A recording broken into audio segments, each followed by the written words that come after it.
Bapak Ibu Saudara yang dikasihi Tuhan, mari bersama-sama kita akan awali persekutuan di saat sore hari ini dengan bersama-sama kita akan berdoa terlebih dahulu. Tuhan Yesus, terima kasih oleh karena penyertaan-Mu di dalam setiap kehidupan kami. Sehingga Tuhan di saat sore hari ini boleh kami anak-anak-Mu mengadakan persekutuan. Biarlah Tuhan akan berkati persekutuan ini dari awal pertengahan hingga akhirnya nanti. Terlebih Tuhan, kami juga nanti akan mendengarkan kebenaran dari firman-Mu. Biarlah Tuhan akan berkati kami, lingkupi dengan Roh Kudus-Mu, sehingga kami boleh mendengarkan, merasakan, dan boleh kami lakukan dalam kehidupan kami hari lepas hari. Terlebih bagi hamba-Mu yang akan menyampaikannya, Tuhan juga akan lingkupi pula dengan Roh Kudus-Mu. Sehingga apa yang kami sampaikan nanti hanya seturut kehendak Tuhan saja yang terjadi. Terima kasih Tuhan, terima kasih. Kami serahkan persekutuan ini ke dalam tangan kuasa-Mu. Terlebih kehidupan kami, dosa pelanggaran kami hanya berserah kepada Engkau. Di dalam nama Tuhan kami Yesus Kristus yang menjadi juru selamat kami yang hidup, kami berdoa dan mengucap syukur. Haleluya, amin.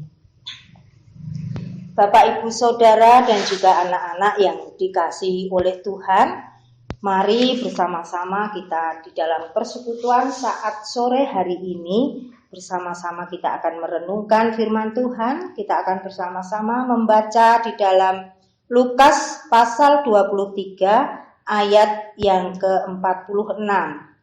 Lukas pasal 23 ayat yang ke-46.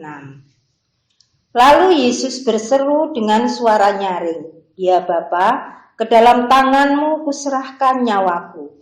Dan sesudah berkata demikian, ia menyerahkan nyawanya. Amin.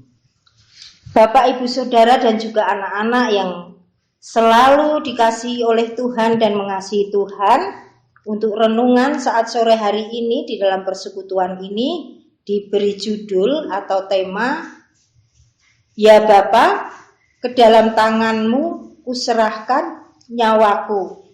Ini seperti di dalam tema yang sudah kita baca saat sore hari ini. Inilah kalimat terakhir yang diserukan dengan nyaring, bukan hanya diucapkan saat ia tergantung di kayu salib. Kematian Kristus dijelaskan melalui seruan nyaring yang keluar dari mulutnya saat dia melepaskan nyawanya. Kristus juga berseru dengan suara nyaring saat ia berkata, "Mengapa engkau meninggalkan aku?" Bagaimana diceritakan dalam Matius dan Markus. Dan sepertinya di sini pun ia berseru dengan suara nyaring. Dan sesungguhnya ia bisa saja tidak dengan berseru karena Bapa pasti mendengar suaranya. Akan tetapi ia sengaja berseru dengan nyaring untuk menunjukkan kesungguhannya, supaya orang-orang memperhatikan bahwa sesungguhnya dirinya adalah Mesias yang diutus oleh Bapanya. Dan untuk itulah ia berseru, "Ya Bapa, ke dalam tangan-Mu kuserahkan nyawamu." Bapak, Ibu, Saudara yang dikasihi oleh Tuhan, di situ Yesus memakai kata-kata bapa leluhurnya, yaitu Daud, seperti di dalam Mazmur 31 ayat yang ke-6. Di situ menunjukkan bahwa Roh Kristuslah yang telah disaksikan para nabi dalam perjanjian lama, dan bahwa ia telah datang untuk menggenapi firman itu. Dan di situ Kristus menghadapi kematian dan menyerukan firman Allah. Ia mengajari kita untuk selalu mengingat firman saat menghadapi kesulitan bahkan kematian. Dan Tuhan Yesus memanggil Allah dengan sebutan Bapa. Dan sebelumnya saat ia mengeluh karena ditinggalkan, ia berseru dengan sebutan Eli, Eli, atau Allahku, Allahku. Tetapi pada akhir seruannya, ia menyebut Bapa untuk menunjukkan bahwa penderitaan jiwanya yang mengerikan itu ia jalani sebagai tugas yang diberikan oleh Bapaknya. Dan untuk itulah ia memanggil Allah sebagai Bapa. Dan sebutan Bapa itu ia menempatkan diri sebagai anak Allah. Dan ia melakukan bagi kita dengan memanggil Allah sebagai Bapa. Dan supaya melalui Dia kita dapat diangkat menjadi anak-anak Allah. Dan Yesus sengaja memakai kalimat itu untuk menunjukkan perannya sebagai perantara. Ia hendak menyerahkan dirinya sebagai korban penebus salah bagi kita atau penebus dosa. Seperti di dalam Yesaya 53 ayat yang ke-10. Untuk memberikan nyawanya menjadi tebusan bagi banyak orang. Dan juga di dalam Matius 20 ayat 28. Yang oleh Roh yang kekal telah mempersembahkan dirinya sendiri. Di dalam Ibrani pasal 9 ayat 14, di situ Yesus adalah iman dan sekaligus korban persembahan itu. Dan jiwa kita ada di bawah hukuman dan jiwanya harus dijadikan tebusan untuk melepaskan penghukuman itu.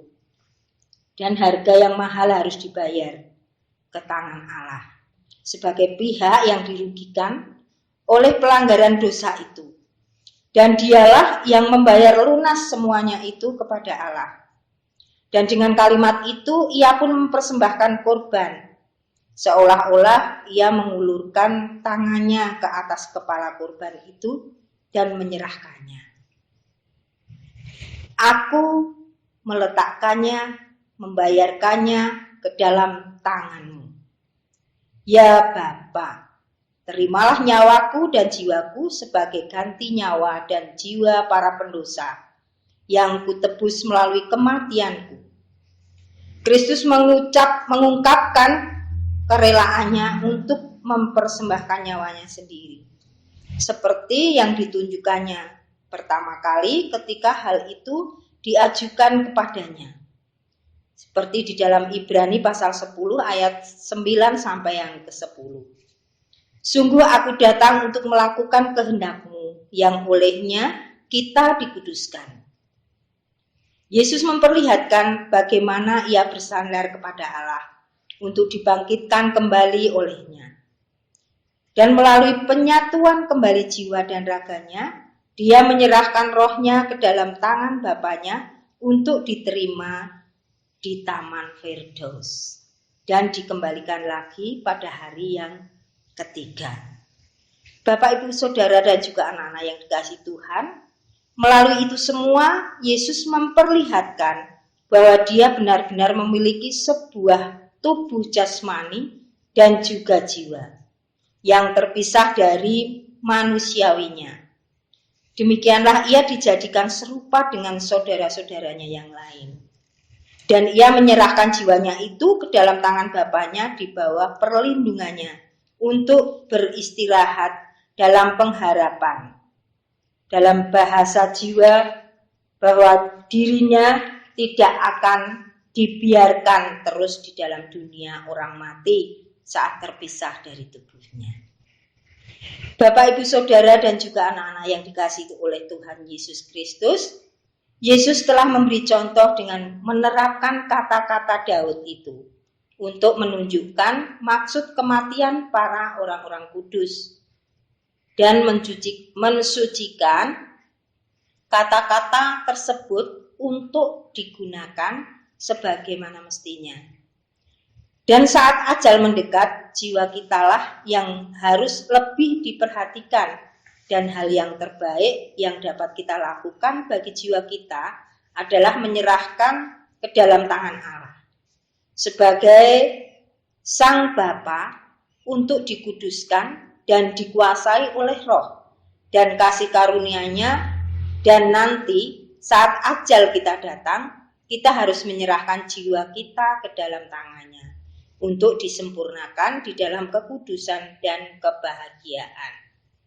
Dan kita harus menunjukkan kerelaan hati kita untuk mati dan percaya dengan sungguh-sungguh akan kehidupan setelah kematian.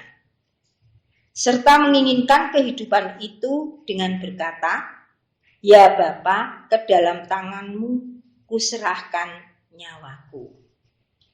Bapak, Ibu, Saudara yang dikasihi Tuhan, demikian firman Tuhan yang dapat kami sampaikan. Biarlah apa yang menjadi kehendak Tuhan kita bisa melakukannya. Dan kita senantiasa memohon kepada Tuhan untuk senantiasa kita dilingkupi dengan Roh Kudus-Nya.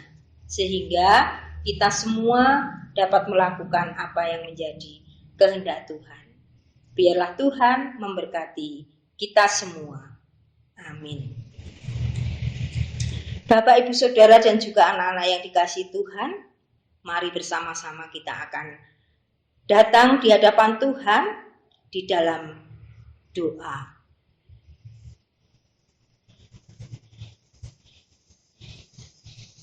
Tuhan Yesus, terima kasih oleh karena firman-Mu yang sudah Engkau berikan kepada kami semua. Kami memohon kepada Engkau ya Tuhan, agar supaya Tuhan senantiasa memberikan damai sejahtera. Dan kami memohon ya Tuhan, agar supaya di dalam setiap kehidupan kami adalah rancangan-Mu yang terjadi. Sehingga damai sejahtera di dalam umat di dunia ini boleh terjadi oleh karena Engkau yang menghendaki, Engkau yang menyertai. Terima kasih Tuhan, terima kasih. Kami berdoa juga untuk seluruh jemaat yang turut serta dalam persekutuan ini. Biarlah Tuhan akan berkati. Jikalau Tuhan kami akan mengakhiri persekutuan ini, Tuhan juga akan senantiasa berkati kami semua. Jikalau kami akan senantiasa berpisah, Tuhan juga akan senantiasa berikan berkat-Mu di dalam kehidupan kami. Terima kasih Tuhan atas penyertaan-Mu di dalam persekutuan ini.